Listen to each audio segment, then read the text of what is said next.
안녕하세요. 정형외과 서희수 원장입니다. 50대까지의 분들이 주로 허리 디스크로 고생하신다면 60대부터는 이 척추관 협착증으로 힘들어하시는 경우가 많습니다. 환자분 중에서는 MRI 사진을 막 들고 오셔서 신경관 협착이 너무 심해서 당장 이 협착을 풀어주는 시술이나 수술이 필요하다라고 들었는데 이때 어떻게 해야 되느냐라고 물어보시면서 막 안절부절 하시는 경우가 있어요. 그래서 오늘은 이 척추관 협착증은 디스크와 어떻게 다른지, 그리고 협착을 치료하는 효과적인 치료법이나 예방하는 운동법은 있는지 알아보도록 하겠습니다.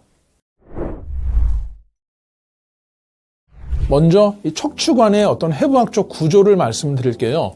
척추신경이 지나가는 척추관에 앞으로는 디스크가 있고요. 뒤로는 양쪽에 후관절이라는 관절이 있는데요. 그 뒤쪽 벽으로 이 황색인대라는 이 받침대가 있습니다. 그런데 나이가 드시면 앞쪽의 디스크는 뒤로 밀리고 뒤쪽의 후관절은 손가락 마디처럼 커지게 되고 뒤에는 황색인대는 두꺼워지면서 이 척추관이 좁아지는 현상이 발생합니다. 이렇게 척추신경관이 좁아지는 질환을 바로 척추관 협착증이라고 하는데요. 이 디스크 질환은 디스크가 손상이 되면서 뒤로 튀어나오는 질환이라면 척추관 협착증은 앞쪽의 디스크, 양쪽 뒤쪽의 후관절, 그리고 뒷벽이 되는 황색인대 세 가지 구조물 모두가 사방팔방에서 이렇게 좁아져서 척추관이 좁아지는 질환이다 라고 이해하시면 되겠습니다. 이 척추관 협착증의 증상은 무엇이 있을까요? 대표적으로는 간헐적 파행을 들 수 있습니다. 이 간헐적 파행은 이 아래 그림에서 보시는 것처럼 걷다 보면은 다리 뒤쪽이 당기고 저려서 좀 걷기가 어려워지고 그래서 앉아서 허리를 구부리고 조금 쉬면은 나아져서 다시 걸을 수 있고 그러다가 또 뒤쪽이 당기고 이런 증상이 반복되는 현상이에요. 이 간헐적 파행은 협착증의 가장 중요한 증상이 되겠고요. 만약에 이런 파행이 없다 그러면은 협착증이 아니다라고 말씀할 수도 있습니다. 이 간헐적 파행이 조금 어렵다면 한번 스스로에게 자문해 보세요. 내가 한 오래 걸었을 때 허리와 엉덩이 뒤쪽 부분이 당기거나 혹은 감각이 좀 둔해지고 그러진 않았는지, 피부가 따갑다든지 혹은 걷다가 다리에 힘이 풀리면서 조금 근력이 떨어지는 현상이 없었는지 한번 스스로에게 체크해 보시면 될 것 같습니다. 이 진단 방법은 초음파나 MRI로 이 신경관이 좁아진 것을 관찰해서 이 협착증 진단을 할 수 있는데요. MRI 사진을 보시면 이쪽에 이 정상 허리는 척추관이 시원하게 하얗게 넓게 있는 반면에 협착증이 있는 사진은 이 척추관이 꽉 막혀 있어요. 만약 이게 내 허리다라고 생각하시면 어떻게 치료하고 싶으십니까? 이 척추관이 꽉 좁아져 있는 것을 왠지 좀 풀어줘야지 될 것 같죠? 이 신경관이 좁아져 있는 것을 협착을 풀어주는 어떤 수술이 필요할 것 같은데요. 그런데 이러한 협착증을 풀어주는 수술이나 치료를 결정하시기 전에 꼭 환자분들께서 아셔야 할 협착증의 특징이 있습니다. 척추관 협착증의 첫 번째 특징으로는 협착된 정도와 증상은 관계가 없다는 점입니다. MRI상 협착이 심해도 증상이 없는 경우도 많고요. 이를 이제 일본 와카야마 대학의 정형외과 교실에서 증명을 했어요. 환자분들을 보니까 이 고도 협착의 단 17.5%에서만 간헐적 파행 증상이 있었고요. 나머지 82.5%는 협착이 심해도 증상이 아예 없었던 것으로 보고하였습니다. 방금 이 협착된 정도와 증상은 별개라고 말씀드렸는데요. 그렇다면 척추관 협착증에서 통증의 원인은 과연 무엇일까요? 흔히 디스크는 디스크가 튀어나와서 신경을 눌러서 생기는 질환이고 척추관 협착증은 척추신경관이 좁아져서 협착이 생겨서 생기는 질환이라고 알려져 있는데 이 말은 좀 틀린 말입니다. 사실은 디스크와 협착증은 서로 다른 질환이 아니다라고 말씀드릴 수 있겠는데요.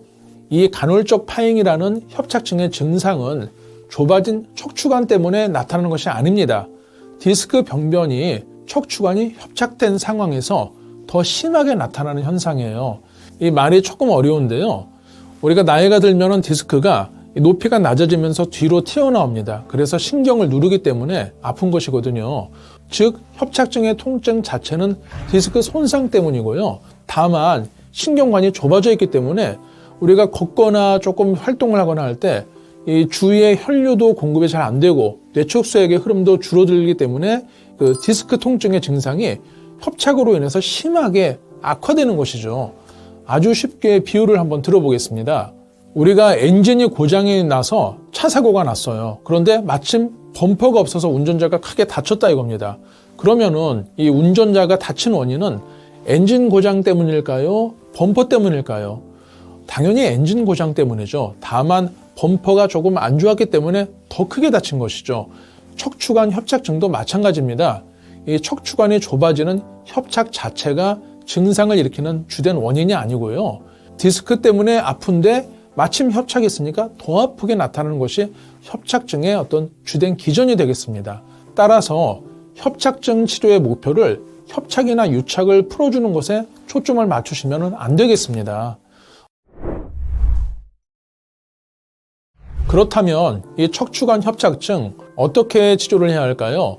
먼저 치료 방법에 앞서서 이 협착증으로 인한 간헐적 파행은 허리를 이렇게 앞으로 구부리면은 순간 증상이 좀 완화돼요. 그런데 문제는 이 허리를 자꾸 앞으로 숙이게 되시면 척추뼈 사이에 디스크가 압박이 돼서 자꾸 더 뒤로 나오게 됩니다. 그래서 협착증이 장기적으로는 더 심해지기 때문에 협착증 환자분들도 허리를 앞으로 숙이는 운동이나 자세는 삼가하시고 항상 허리를 뒤로 젖히는 자세를 유지하시는 것이 좋습니다.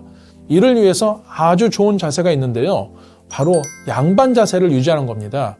양반 자세, 먼저 뒷짐을 지시고 배를 민 다음에 까치발을 디디세요.